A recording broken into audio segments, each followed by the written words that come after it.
안녕하세요. 오늘은 인공지능의 시대에 인생의 의미라는 책을 두 번째로 리뷰를 해볼까 합니다. 최근에 인공지능의 발전이 눈부신데요. 빌 게이츠가 전망하기로는 향후 5년 내로 인공지능 비서가 거의 모든 것을 바꾸고 인간에게 많은 편리함을 가져다 줄 것으로 그렇게 예상을 하고 있습니다. 하지만 현 인공지능의 접근 방식에서 인간에 대한 이해가 조금 부족하다, 이런 면이 눈에 띄기도 합니다. 오늘은 이런 측면에 포커스를 맞춰서 책을 리뷰해 볼까 합니다. 인간은 끊임없이 의사결정을 합니다. 이때 우리는 이성적 그리고 합리적으로 판단을 할까요? 아니면 감성적, 직관적으로 판단을 할까요? 리하르트 다비트 프레이트는 인공지능이 인간의 합리성 부분을 뚝 떼어내서 극대화시킨 것, 그것이 바로 지금의 인공지능이다, 이렇게 이야기를 하고 있습니다. 반면에 인간의 의사결정에 있어서 실제로는 감성과 직관도 중요한 역할을 한다고 이야기를 하고 있습니다. 한번 이야기를 들어보죠. 인간은 인공지능 연구자들이 생각하는 것보다 훨씬 덜 논리적으로 사고한다. 아니, 논리적일 때가 드물다. 인간성을 이루는 것은 결코 논리적 사고가 아니다. 이러한 주장은 신경과학적으로도 근거가 있는 것입니다. 조너선 하이트의 바른 행복에서 소개가 되고 있는 안토니오 다마지오의 연구를 보시겠습니다. 1990년대에 들어 다마지오는 안화 전두피질의 특정 영역이 손상되면 환자들이 대체로 감정적인 삶을 영위하지 못한다는 사실을 발견할 수 있었다. 하지만 이들은 추론이나 논리적 능력은 온전히 간직하고 있었다. 이 사람들이 심란하게 만드는 감정에서 해방된 만큼 고도로 논리적인 사람이 되어 우리 같은 이의 앞을 가리는 갖가지 감정의 안개를 걷어내고 완벽한 합리성이 길을 꿰뚫어보게 만들었을까?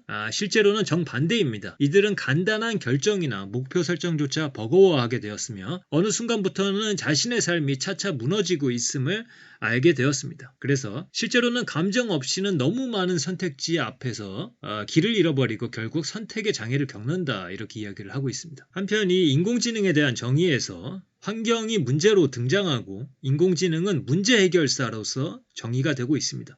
물론 인간은 이처럼 문제 해결사의 측면을 갖고 있습니다. 차이점이 있다면 인공지능에게는 문제는 인간이 던져주는 것이지만 인간은 스스로 문제를 포착하고 해결하는 존재이다, 이런 차이가 있습니다. 하지만 더욱 중요한 것은 인간은 문제 해결사의 측면만 갖고 있는 게 아니죠. 차가 있는데도 마라톤을 뛰는 존재가 인간입니다. 굳이 공사장에 쌓인 모래더미를 보고 오토바이를 타고 돌진하는 게 인간입니다. 문제가 해결된다기보다는 오히려 만들죠.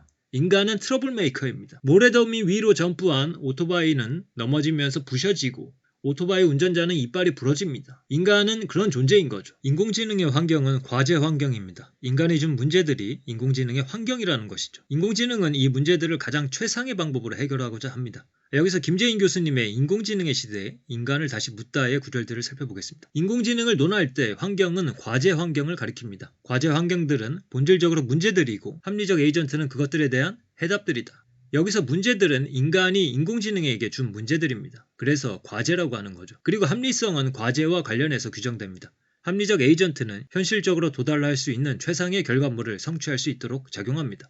반면 인간은 문제 해결과는 상관없는 일들을 벌이곤 합니다. 인간의 행동은 명확하게 규정된 목표와 상관없을 때가 많다. 물론 취식은 포만감을 부르고 수면은 지친 몸의 문제를 해결해준다. 그러나 인간은 특별히 시장기가 없는데도 음식을 먹고 일을 해야 하는데도 게으름을 피우는 등 목표와 상관없는 수많은 일을 한다. 그런데 감성적, 직관적인 부분들, 때로는 비합리적이기까지 한 그런 부분들이 인간에게 더 중요한 역할을 한다고 했을 때 그 방향이 잘못될 수도 있는 것 아니냐는 질문이 가능합니다. 다행인 것은 인간의 감성과 직관은 고정되어 있는 것이 아니라는 것입니다. 사회적으로 발전시킬 수 있는 것이고 또 누군가는 사회적으로 구성된다고 이야기를 할 것입니다.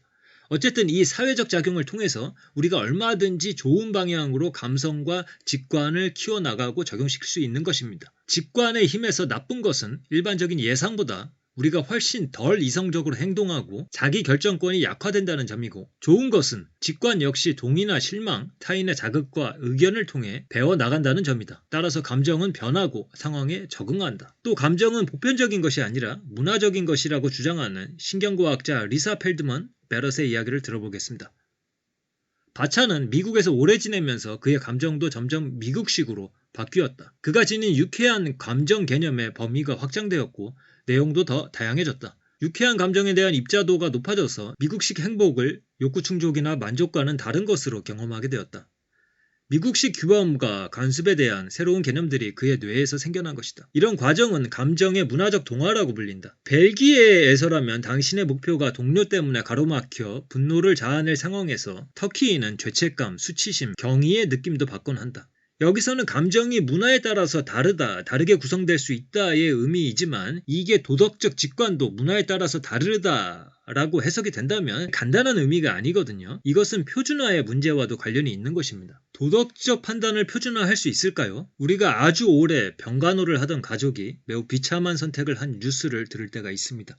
그들은 법을 어긴 것이지만 누가 그들을 비난할 수 있겠습니까? 법도 때로는 관용을 베풀기도 합니다. 그 아주 특수한 상황, 개인적인 맥락 속에서 우리는 최종적인 판단과 책임을 그 당사자에게 그저 맡겨둘 뿐입니다. 공적으로 비판하거나 처벌할 수 없는 어떤 밀도 높은 공간이 되는 것입니다. 그저 안타까워할 뿐인 것이죠. 그래서 도덕의 어떤 공간은 지극히 개인적이고 자율적이고 표준화되지 않은 그런 공간이 있다. 이런 생각을 해봅니다. 다시 책의 이야기를 들어보겠습니다. 윤리적 프로그래밍에서는 도덕적 판단에 중요하게 작용하는 직관을 고려해야 하지 않을까? 하지만 상식에 맞지 않은 생각일 뿐이다. 표준화될 수 없는 것을 표준화하자는 말이니까. 굵기에 대한 생각은 개인적으로 무척 다르고 문화적으로도 상이하다. 개를 먹는 행위도 세계 모든 지역에서 혐오스럽게 생각하지는 않는다. 심지어 자기가 키우던 개를 먹는 행위조차 말이다. 그럼에도 다양한 사회적 직관을 명확하게 표준화하는 것은 못으로 푸딩을 벽에다 박는 것과 같다. 그래서 문화가 다르고 도덕적 직관도 다르게 형성되어 있다. 각각의 특수한 상황에서 자율적 행위자들의 몫으로 남아있는데 이것을 어찌 표준화할 수 있단 말인가? 그렇다면 이 인공지능에게 자율성을 부여해서 인공지능 스스로가 도덕적 행위자가 될 수 있도록 만드는 방안은 어떠할까요?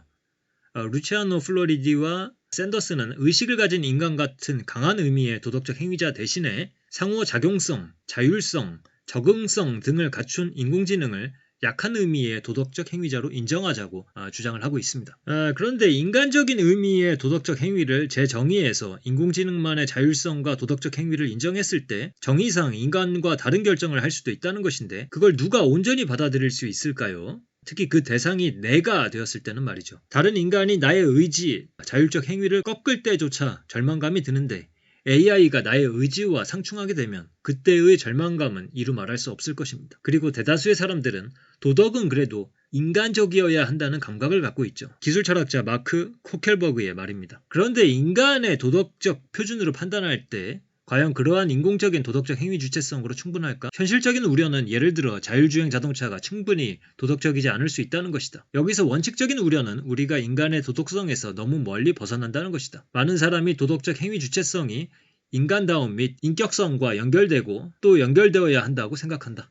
그래서 오늘은 이 책 인공지능의 시대에 인생의 의미를 인간과 인공지능의 차이점이라고 할까요? 인간의 고유한 특성이 있다 이런 측면에 맞춰서 책을 읽었는데요. 처음에 이 책을 리뷰했을 때는 좀 더 책의 전반적인 주제와 관련해서 읽었었습니다. 혁신이 곧 진보는 아니다.